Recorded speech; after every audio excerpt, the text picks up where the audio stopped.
In this guide, you'll learn how to download Minecraft for free on PC. First, open an internet browser and search for Minecraft trial. Click on the official Minecraft.net website link.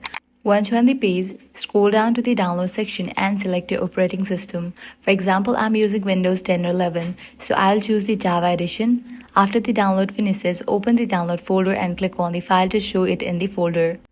Move the file to your desktop, then double-click to open it. Agree to the terms and conditions and press Install to begin the installation. Once the installation is complete, click on Let's Go. You'll need to sign in with your Microsoft account, but make sure that account has never played Minecraft before.